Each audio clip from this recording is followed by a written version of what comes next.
गुरु प्यारी साध संगत जी, राधा स्वामी। साध संगत जी, एक बीज से वृक्ष बनाने के लिए उसको धरती में बोना पड़ता है, पानी और खाद देनी पड़ती है, कुछ सावधानी भी करनी पड़ती है, रक्षा करनी पड़ती है।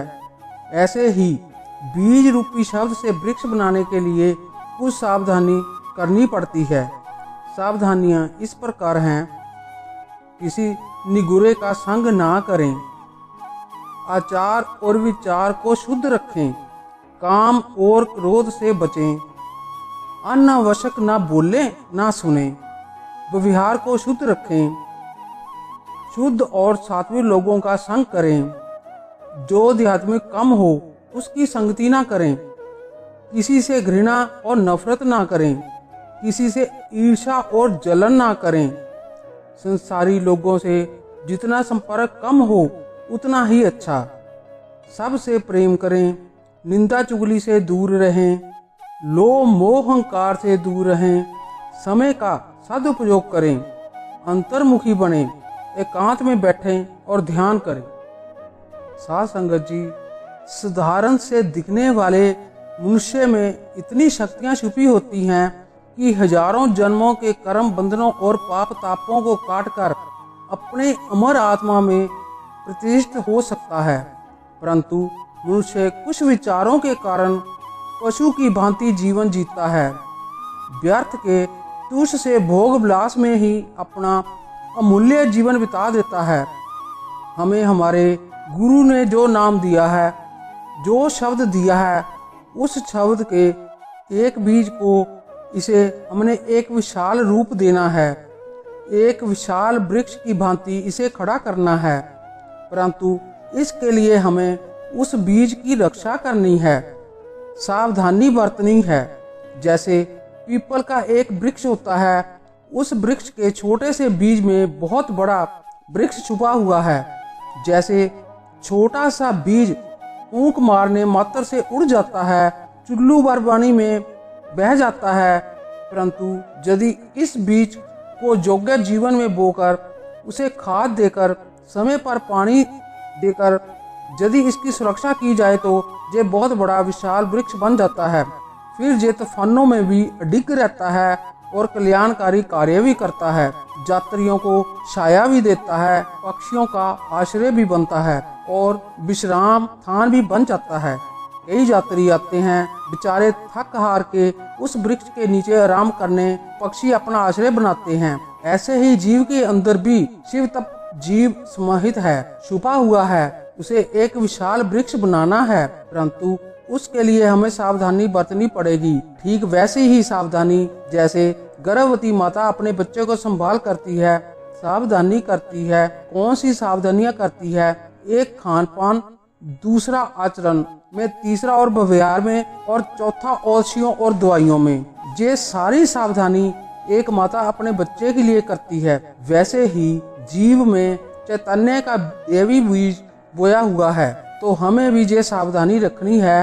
अपने गुरु द्वारा दिए बीज रूप शब्द की एक साधक को कौन सी सावधानियां बरतनी चाहिए? पहली, किसी निगुरे का संग बिल्कुल ना करें, जिसका गुरु धारण नहीं किया है। अपने आहार और विहार को शुद्ध रखें। तीसरी, काम और क्रोध से बचें। चौथी, अनावश्यक बोलना, अनावश्यक देखना और दुनिया के पचड़े में उलझना बिल्कुल छोड़ दें। पांचवी, फालतू की बातें सुनना छोड़ दें। जिन बातों से हमारा कोई सरोकार नहीं है, वो बातें सुनना भी नहीं और बोलना भी नहीं। छठवीं, अपने व्यवहार को शुद्ध रखें। सातवीं, शुद्ध और सात्विक लोगों का ही संग करें। संसारी लोगों का संपर्क जितना कम हो उतना कम से कम करें। आठवीं, तुमसे जो अध्यात्म में कम हो, जैसे किसी को भगवान में विश्वास ना हो, ऐसे लोगों की संगति से बच के रहो। उनकी संगति से हमारा सहयोग मन मलिन होता है, हमारा गुरु के प्रति विश्वास कम होता है, अपने इष्ट देव के प्रति विश्वास कम होता है। तो ऐसे लोगों की जितना हो सके संगति बिल्कुल मत कीजिए और अपने भक्ति देन को सुरक्षित रखिए। नवमी, किसी से घृणा मतलब नफरत मत कीजिए, इससे हमारी साधना में प्रभाव पड़ता है। 10वीं, किसी से भी ईर्ष्या अथवा जलन मत रखिए, ये बहुत बड़ा भयंकर विकार है। इससे हमारे मन और हमारे जीवन पर विपरीत प्रभाव पड़ता है। 11वीं, संसारी लोगों का संपर्क जितना हो सके उतना टालिए। 12वीं, सबसे प्रेम रखिए परंतु उनके कुसंस्कार हमारे अंदर प्रविष्ट ना हो, इसका विशेष ध्यान रखना है। जैसे एक अफसर होता है और एक चपरासी होता है, तो दोनों इंसान ही, परंतु दोनों की योग्यता अलग अलग है, दोनों के ज्ञान का स्तर अलग है, दोनों को एक ही श्रेणी में तोला नहीं जा सकता। तो अपनी श्रेणी को भी आप पहचानिए, अपनी श्रेणी के साथ में उठिए बैठिए, उनके व्यवहार कीजिए। जो साधक हैं, जो गुरुमुख हैं, जो प्रेमी हैं, उनके साथ उठिए बैठिए, व्यवहार कीजिए, श्रद्धालुओं का संग कीजिए। यदि आप सावधान नहीं रहे तो साधना तोड़ने का प्रयास चारों ओर से होगा। नन्हा सा दिया हवा के झोंके से बुझ जाता है। निंदा को निंदा करेंगे और जो व्यवहार में चतुर रहेंगे वो आपके आगे कर्तव्य का ढेर खड़ा कर देंगे। आपकी साधना वहीं की वहीं रह जाएंगे। किसी की निंदा अथवा चुगली मत कीजिए। वैसे भक्ति मार्ग में उन्नति करने के लिए हर विकार बाधक होता है, परंतु निंदा और चुगली जैसा विकार ये बहुत बड़ा बाधक है, क्योंकि ये हमारे कर्मों से संबंधित है। जिसकी हम निंदा करते हैं उनके अशुभ कर्म हम अपने ऊपर ले लेते हैं। वो भी बैठे बैठे उनको पता ही नहीं है। उनके तो कर्म हम बैठे बैठे काटते हैं निंदा करके, और हमारे द्वारा किए शुभ कर्म उनकी तरफ जाती है। वो भी उसके बिना परिश्रम बिना भक्ति के वो शुभ कर्मों का अधिकारी बन जाता है, और हम भक्ति मार्ग में वहीं के वहीं अटक जाते हैं, वहीं के वहीं रह जाते हैं। तो एक भक्तिमान और साधना करने वाले मनुष्य को इससे परहेज करना चाहिए। व्यर्थ का बोलना एवं जोर से बोलना, इससे साधक की प्राण शक्ति और मन शक्ति क्षीण होती है, मन एकाग्र नहीं होता। व्यर्थ को देखने से चित्त में कुछ संस्कार घुस जाते हैं और व्यर्थ का सुनने से चित्त मलिन होता है। लोभ लालच, साधक को चाहिए कि अपने चित्त को चंचल और क्षीण होने से बचाना है। जिन कारणों से चित्त में लोभ पैदा होता है, जिन कारणों से चिंता और भय, उन कारणों से दूर रहना चाहिए। संजोगवश अगर ऐसी परिस्थिति आती भी है तो साधक को चाहिए अपने गुरु द्वारा दिए हुए नाम का जाप करके अपने विचारों को मुक्त करें। 16वीं, अपने आप को समय का मित्र बनाइए।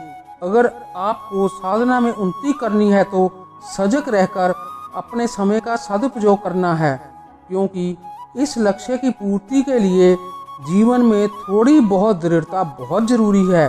मनुष्यों द्वारा को खुश करने के और मित्रों को रिझाने में या झूठी वाहवाही में अपने लक्ष्य को ठोकर मारता है, अपने परम कर्तव्य को भूल जाता है, फिर कहीं का नहीं रहता। जितना समय हमारा मित्र या रिश्तेदार संबंधी खराब करते हैं उतना शत्रु भी नहीं करते। तो एक साधक को चाहिए कि अपने लक्ष्य की प्राप्ति के लिए इन सब बातों से बचें। समय को अपना मित्र बनाइए। अंतर्मुखी वृत्ति, अगर साधक अंतर्मुख हो जाए तो उसे संसार अच्छा लगता है। सारी मुसीबतें संसार में वहमुखी होने से ही आती हैं, और वहमुखी होने की वजह से इंसान कितना व्यर्थ ही बातें करते हैं और अपना समय व्यर्थ गवाता है। जो समय इंसान को परमात्मा को जानने में लगाना चाहिए, ज्ञान पाने में लगाना चाहिए, अंतर्मुख होने से में लगाना चाहिए, वही समय संसार की तुच्छ वस्तुओं भोगों एवं वही मुक्ता में लगा देता है। फिर वो ईश्वर प्राप्ति में विफल हो जाता है। संत महापुरुष भी हमें समय समय पर चेतावनी देते रहते हैं कि जितना हो सके अंतर्मुखी बनो, उससे आपकी शक्ति क्षीण नहीं होगी। अगर साधक अंतर्मुख हो जाए तो उसका आत्मबल बढ़ जाता है। एक दिन उसके सारे दुखों का अंत हो जाता है, चाहे कैसा भी हो, अपराध किया हो, बड़ा पाप किया हो, महापाप किया हो, उसे तो आत्मज्ञान की कुंजी मिल जाती है, अंतर्मुक्त होने की कला आ जाती है। पाप में इतनी ताकत नहीं है कि वो किसी के आगे टिक सके। 18वीं, दृढ़ विचार अर्थात अपनी दृढ़ता में बढ़ोतरी को साधक को चाहिए कि अपनी दृढ़ता को बनाए, अपने विचारों को दृढ़ रखे तो अपनी दृढ़ता बढ़ा, अपनी धारणा शक्ति को बढ़ा। तुझ में ईश्वर का असीम बल छिपा हुआ है, परमात्मा तुझसे ज्ञान रूप में प्रकट होने की प्रतीक्षा कर रहा है। तेरे भीतर पूर्ण बल, तेज और आनंद और प्रेम सहित प्रकट होना चाहता है। कहीं संसार में इन कटीले मार्गों में उलझ मत जाना, अपने विचारों को दृढ़ बना, तू आंतरिक आनंद को प्राप्त करेगा। 19वीं, एकांत प्रिय, जितना हो सके प्रतिदिन 2-3 घंटे एकांत में बैठे। जिन्होंने भी लोक संपर्क से दूर रहकर अज्ञात एकांत सेवन किया है, उसने ही एकांत में रहकर अपने ध्यान और योग के बल पर अपने जीवन शक्ति को विकसित किया है। वे ही महापुरुष बने हैं। और जिन्होंने लोगों का संपर्क का सतत सेवन किया है, उनके पास केवल कोरी बातें रह गई हैं। भगवान बुद्ध को ही देख लीजिए, उन्होंने लगातार 6 वर्ष तक जंगलों में अज्ञात रहकर कठोर साधना की और ध्यान समाधि में तालीन रहे। आदि शंकराचार्य, गुरु गोविंद, ऐसे कई महापुरुष हुए हैं जिन्होंने अपने जीवन में एकांत सेवन को सबसे ज्यादा महत्व दिया है। आज हम तो इतना समय नहीं दे सकते कि कई वर्षों तक के अज्ञात स्थान पर चले जाएं, एकांत का सेवन करें, परंतु प्रतिदिन एकांत में बैठकर 3-4 घंटे तो निकाल सकते हैं। ध्यान के लिए सुबह 2 घंटे, रात्रि सोने से पहले 1 या 1.5 घंटा, इतना तो निकाल ही सकते हैं। जिन्होंने भी जीवन का मूल्य जाना है, वो कभी भी व्यर्थ के संसारी जमीनों में नहीं पड़ता, ना संसारिक व्यर्थों की बातों में पड़ता है।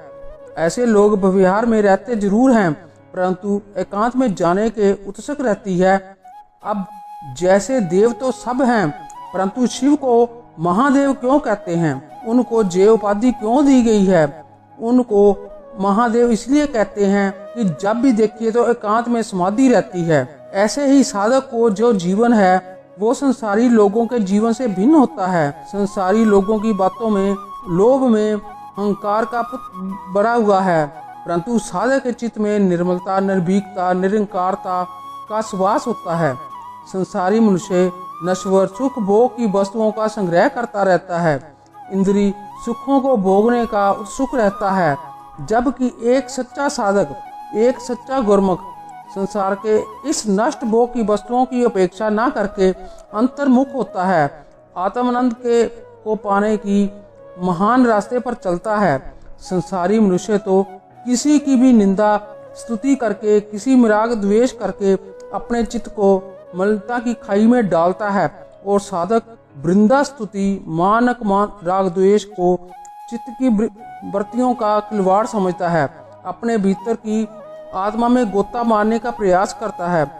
इन सब चीजों से उठकर अपने गुरु को स्नेह करते साधक निजानन स्वभाव में तृप्त होता है, जबकि निगुरा मनुष्य निज आनंद स्वभाव से बेखबर होता है, विकारों के जाल में फंसा रहता है। इसीलिए जो उन्नति करने वाले साधक होते हैं, जो संयमी साधक होते हैं, वो ऐसे ही विकारी जीवन बिताने वाली संसारी लोगों के साथ उठना बैठना, उनसे मिलना अपना घाटा समझते हैं, उनसे परहेज करते हैं। ऐसे लोगों से, सभी साधकों से, सभी गुरुमुखों से ये नम्र निवेदन है कि अपने गुरु द्वारा दिए हुए शब्द रूपी को सुरक्षित रखें। इन विकारों से, इन बातों से सावधानी बरतें, अपने अंदर छुपी हुई संभावना को पहचानें, तभी आप में इस शब्द रूपी बीज की रक्षा करने की रुचि जागेगी, तभी साधना में रस मिलेगा। गुरु की कृपा से बीज में अंकुर तो आएगा ही आएगा, परंतु साधक रक्षा ना करें तो मेहनत व्यर्थ चली जाती है। इसलिए इन विकारों से बचिए और अपने गुरु द्वारा दिए हुए शब्द की कमाई करके गुरु की प्रसन्नता को भी पाएं।